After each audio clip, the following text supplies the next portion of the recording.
Days turned into weeks, and Queen Uju became the talk of the entire kingdom. Her hips were now the largest anyone had ever seen. When she walked through the marketplace, people stopped what they were doing just to look. Drummers followed her without being told. Traders left their stalls to watch. Even the king's chiefs began to gossip. "Have you seen our queen?" one whispered. "She has become more than a woman, she looks like a goddess," another replied. But with every passing day, the queen's shadow grew stranger.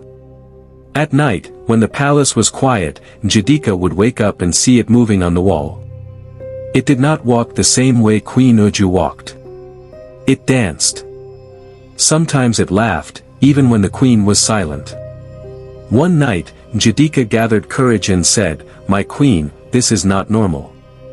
The old woman said there would be a price. "What if the time has come? Please, throw the bottle away before it is too late." Queen Uju turned to her sharply. Her eyes glowed faintly, as if fire lived inside them. "Njidika, you will not speak of this again. Do you hear me? I did not drink half just to stop now. I will drink the rest. I will become unforgettable." Njidika fell to her knees, begging, but the queen pushed her aside. The next morning, the king announced a grand festival. Dancers from all the villages were invited. Amara, the girl who had first caught his eyes, was to perform again. The moment Queen Uju heard Amara's name, jealousy burned in her chest like hot pepper. She rushed to her chamber and brought out the small brown bottle. The liquid inside had become darker than before, almost black. She lifted it to her lips. Njidika held her hands. "Please, my queen. Please don't. Something bad will happen." But Queen Uju pushed her away and swallowed the rest in one long gulp. The palace shook. The air grew heavy. The oil lamp went out on its own, and darkness filled the room. Then, in the middle of the darkness, a deep voice spoke. "The price has been paid. Now, the second part begins." Njidika screamed and ran out of the room. When the lamp finally lit again, Queen Uju was standing in front of her bronze mirror. Her body had changed even more. Her hips were wider, rounder, so heavy that the floor under her feet cracked. She smiled proudly. But then she noticed something else. Her reflection in the mirror was no longer smiling. It was frowning. Its lips moved on their own and whispered, "You have taken the drink, now you belong to us." Queen Uju stepped back, her heart beating fast. For the first time, fear entered her eyes. But the festival was coming, and she told herself, "No one must see my fear. I will show them all that I am greater than Amara." And so, the queen began to prepare. The night of the festival finally came. The palace courtyard was filled with people from every village. Drummers beat their drums, flutes sang in the air, and the smell of roasted meat and palm wine floated around. The king sat on his throne, smiling, waiting for the dancers. The first to perform was Amara. She stepped into the courtyard, her waist moving gently like flowing water. The crowd clapped, shouting her name. Even the king leaned forward, his eyes fixed on her, just as before. Queen Uju saw it. Her hands shook with anger. She felt her chest grow hot, and her hips grew heavier, as if something inside her was swelling. When Amara finished her dance, the crowd cheered so loudly that even the ground seemed to vibrate. Then, Queen Uju rose from her golden chair. She did not wait for the king's permission. She walked into the center of the courtyard. The drummers froze, unsure what to do. But her steps made such a thunder on the ground that they quickly started playing again, their hands moving faster, harder, as if her walk commanded them. The crowd gasped. Queen Uju's hips were larger than anything anyone had ever seen. Her wrapper stretched dangerously, fighting to cover her. When she turned, the sound of the wrapper tearing filled the air. The people shouted in surprise. Some clapped, some screamed, others covered their faces. The king's eyes widened. He stood from his throne, unable to sit still. But just then, something strange happened. The ground beneath the queen cracked. Her shadow stretched far, longer than her body, until it covered half the courtyard. The shadow moved differently from her, twisting, dancing, shaking its hips wildly. The drummers tried to stop, but their hands would not obey them. Their palms kept beating the drums on their own.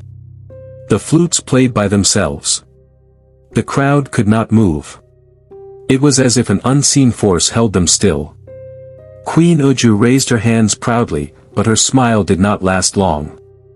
She felt her hips growing again, wider, heavier, unstoppable. The wrapper tore completely, falling to the ground. The people screamed. Her body shook as if it was no longer hers. She tried to step back, but her feet would not move. Her shadow laughed, a loud, deep laugh that echoed through the palace.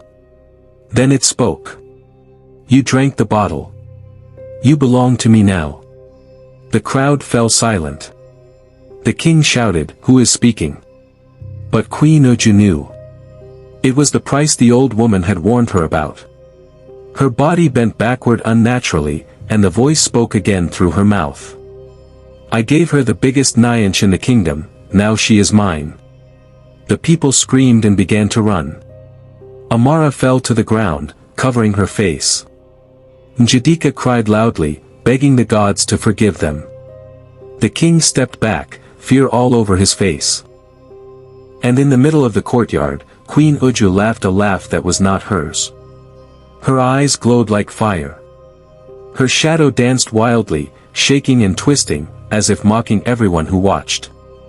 The festival had turned into a nightmare. The courtyard was in chaos. People ran in every direction, but no matter how far they went, they still heard Queen Uju's laughter. It was louder than the drums, louder than the flutes, louder than the cries of the crowd. The king shouted, "Guards! Hold the queen!" But when the guards rushed forward, something strange happened. The moment they touched her, they flew backward as if fire had pushed them. They landed hard on the ground, crying in pain. Njadika fell on her knees.